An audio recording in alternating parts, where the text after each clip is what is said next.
তোমার কাছে কি মনে হয় কে ওয়ার্ল্ড কাপ জিততে পারে এবার বলো? আমার দুই সাইডের থেকে আমি বলবো, আমি জাস্ট ফাইনালটা বলবো। আমার মনে হয় বিটুইন ফ্রান্স আর ইংল্যান্ড। আর ফ্রান্স আর ইংল্যান্ড হয়ে I think England has a good chance. আমি আগে ইংল্যান্ডের বেশি ফ্যান ছিল না, তারপর আমি ওই মেক্সিকো খেলাতে দেখছি আর যে মেক্সিকো জিতাইছে 10 ম্যান দিয়ে।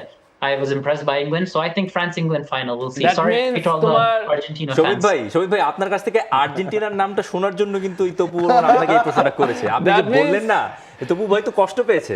দ্যাট মিন্স শামিদ দিতে পারবো না, বলতে পারবো না, বলতে পারবো না। সেমিফাইনাল ইংল্যান্ড আর্জেন্টিনাকে হারিয়ে ফাইনালে যাবে, তাই তো? তার আগে what আর্জেন্টিনাকে I think. জিততে হবে সুইজারল্যান্ডের সাথে। কোলগেট ম্যাক্স ফ্রেশে আছে আইসি কুলিং ক্রিস্টালস, যা দেয় ম্যাক্সিমাম ফ্রেশনেস সহ কোলগেট ম্যাক্স ফ্রেশ। আর্জেন্টিনা জিতবে সুইজারল্যান্ড আমার মনে হয়, but who knows, we'll see. Alright, so Samit, so good to see you, খুবই ভালো লাগছে, রাইট?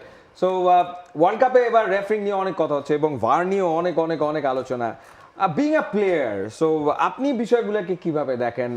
এই রেফারিং নিয়ে এত আলোচনা, এই ভার নিয়ে এত এত এত আলোচনা, আপনি বিষয়টাকে কিভাবে দেখছেন? আপনি কিভাবে রেট করছেন? প্রযুক্তির ব্যবহারকে কিভাবে দেখছেন?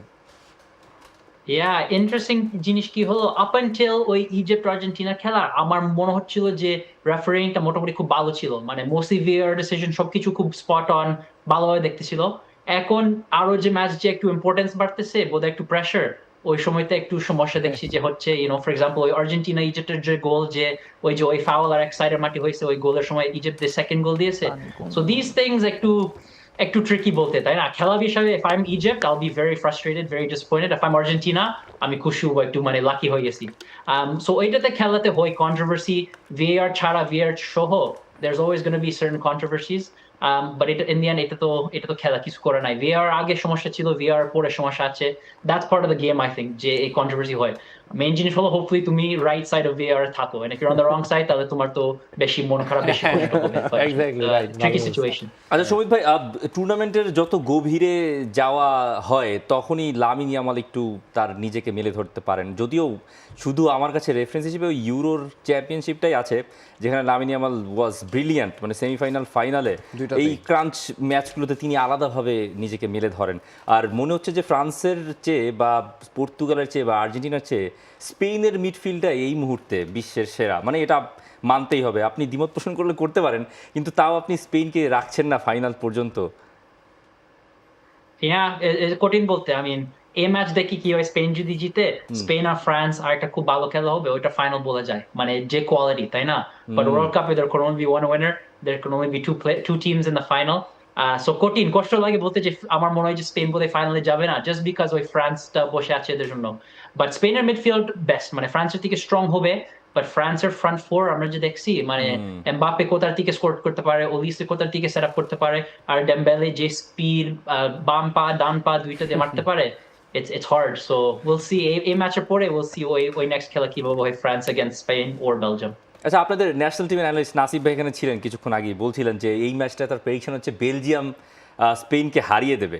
তো যদি সেটা হয় তাহলে আসলে বিশ্বকাপের সব থেকে বড় আপসেট কোনটা, মানে নরওয়ে ব্রাজিলকে হারানো, ওদিক থেকে বাদ পড়ে যাওয়া, না মানে এই কোনটা, স্পেন বাদ পড়ে যাওয়া, না কোনটা আসলে বড় আপসেট হবে?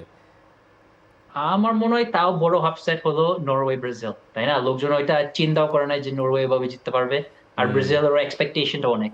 তাও তুমি ঠিক বলছো, মানে বেলজিয়াম যদি স্পেনকে জিতায় ওইটা অনেক আপসেটিং হবে, বিকজ ইভেন তুমি যদি বেলজিয়াম আর সেনেগাল খেলে দেখছো, আমার তো মনে হয় সেনেগাল তো বেলজিয়ামের থেকে ভালো ছিল, ওইটার জন্য আমার বেশি এক্সপেকটেশন ছিল না বেলজিয়ামের উপরে, ইভেন ইউএস এর সাথে।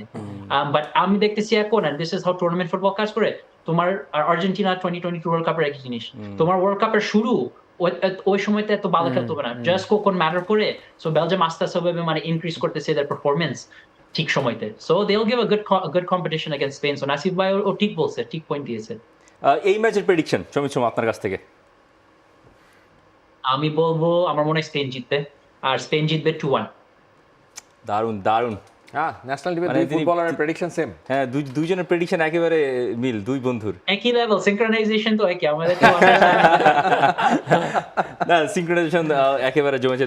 অনেক ধন্যবাদ সমিত ভাই, আপনাদের এত সময় দেওয়ার জন্য, আসলে অনেক ধন্যবাদ। For more updates, subscribe to our YouTube channel and click on the bell icon. Follow us on Facebook and Instagram. Download T Sports app to enjoy exciting games and highlights. Visit tsports.com.